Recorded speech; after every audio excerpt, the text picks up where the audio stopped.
ही क्यों मानते हैं? मतलब हम भगवान श्री कृष्ण जी को ही क्यों माने?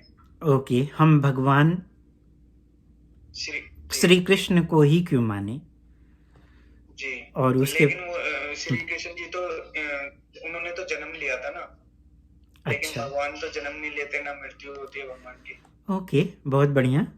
तो आप बोल रहे हैं कि भगवान श्री कृष्ण ने जन्म लिया था, इसलिए हम उनको कैसे भगवान जी मान सकते हैं?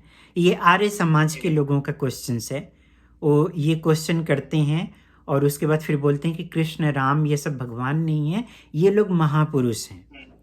लेकिन वो लोग जो है शास्त्र को मोड़ करके अपने हिसाब से देखते हैं। जब भगवान श्री कृष्ण का प्राकाट्य हुआ था, भगवान का जन्म नहीं होता है, उनका प्राकाट्य होता जी है, वो प्रकट होते हैं। भगवान का जो जन्म होता है वह हमारे आपके जैसे ऑर्डिनरी मैथुन से संपर्क होने के बाद फिर योनि के द्वारा उत्पत्ति हो, वैसी भगवान की प्रकट नहीं होता है, न तो वैसा जन्म होता है। नहीं तो फिर वो भगवान काहे के रहेंगे? भगवान जो जी है बिल्कुल। प्रकट होते हैं। जब आप रामायण पढ़ेंगे तो उसमें बताया गया हुआ है कि वो कौशल्या के जी हृदय से उनके सामने ही प्रकट हुए हैं और वो चतुर्भुज रूप में प्रकट हुए थे। बालक जो होता है वो ऑर्डिनरी बच्चा पैदा होगा तो वो वैसा नहीं, वो जी चतुर्भुज रूप में उनको दर्शन दिया। तब किसने बोला?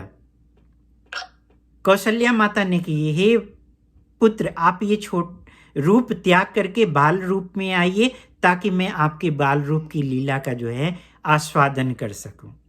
हाँ स्वागत तो जी भगवान का जन्म ऑर्डिनरी नहीं होता है, हमारे आपके जैसा नहीं होता है। ये आर्य समाजी इस जी तरह से सोचते हैं, इसीलिए उन लोगों ने शास्त्र को तोड़ मरोड़ करके बोला हुआ है। तो जिस किसी आर्य समाजी से बोलेंगे वो महापुरुष थे, वो भगवान नहीं है।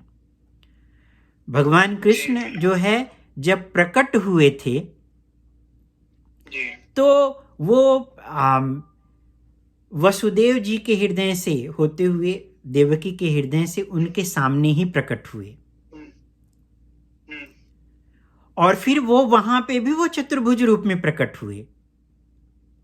जी और उसके बाद तो फिर देवकी ने बोला कि मैं आपको कंस से कहाँ छुपा सकती हूँ, इसलिए आप छोटे रूप बन जाओ ताकि मैं आपको कहीं छुपा सकूं। जी तो भगवान कृष्ण का जन्म योनि के द्वारा और गर्भ में रह करके वीर्य से वैसा नहीं होता है। नहीं जी उनका प्राकाट्य होता है और भगवान जब आते हैं तो उनका शरीर जो है सड़ने और गलने वाला नहीं होता है। उनका पूरा शरीर ही जी आत्मा होता है। हमारे शरीर के अंदर आत्मा होती है, लेकिन भगवान के शरीर ही आत्मा है, भगवान की शरीर ही आत्मा है।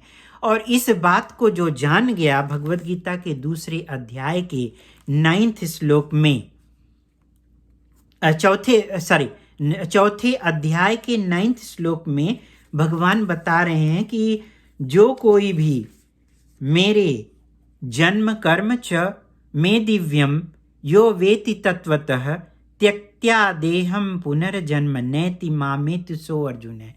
हे अर्जुन, जो मेरे आविर्भाव, इसका मतलब कि जो मेरे प्राकाट्य को जान गया और जो मेरे दिव्य कर्मों की प्रकृति को जानता है, वह इस शरीर को छोड़ने के बाद, ये भौतिक शरीर छोड़ने के बाद पुनः इस भौतिक संसार में नहीं आता है, अपितु वो मेरे सब सनातन धाम को जाता है जहाँ से कि वो वापस कभी नहीं आता है।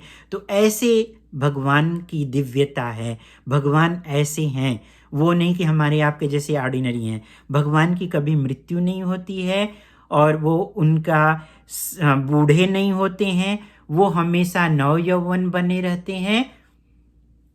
और उसके साथ साथ वो हम एक इंद्रिय से दूसरी इंद्रिय का कार्य उनका शरीर का काम करता है। मतलब वो आंखों से देख भी सकते हैं, आंखों से सुन भी सकते हैं, आंखों से खा भी सकते हैं, आंखों से मार भी सकते हैं। मतलब एक अंगानि जी यस्य बिल्कुल। सकलेन्द्रिय वृत्ति मंति पश्यन्ति पांति कलयन्ति चिरम जगन्ति। भगवान कृष्ण जो है वो ब्रह्मा जी, जो कि सारे सृष्टि की रचयिता हैं, हम सभी के प्रपिता में हैं, वो क्या प्रेयर करते हैं? जी वो श्री ब्रह्म संहिता में वो प्रेयर करते हैं श्लोक नंबर 1 में, ईश्वरः परमः कृष्णः सच्चिदानंद विग्रह अनादिर आदिर गोविंद सर्व कारण कारणम, कि गोविंद नाम से विख्यात कृष्ण ही परमेश्वर हैं, उनका सच्चिदानंद रूप है। वो मतलब कि सड़ने गलने वाला नहीं है, उनकी मृत्यु नहीं होती है भगवान की। वो जिस जैसे आए रहते हैं उसी तरह से वो अपने धाम को भी वापस जाते हैं। भगवान रामचंद्र जी जब आए थे तो वो सरयू में अंतर्ध्यान होकर के अपने धाम को गए। भगवान कृष्ण के लिए सीधे रथ आया था और फिर वो रथ से अपने धाम को गए हुए थे, और वही सभी के मूल हैं और उनका कोई अन्य स्रोत नहीं है, और वे वही सभी कारणों के कारण के मूल हैं, वही जड़ हैं। यही भगवान की दिव्यता है। ये दिव्य शंकर, दया शंकर कुल श्रेष्ठ प्रभु, इन्होंने कुछ शायद लिखा है, मैं पढ़ता हूँ।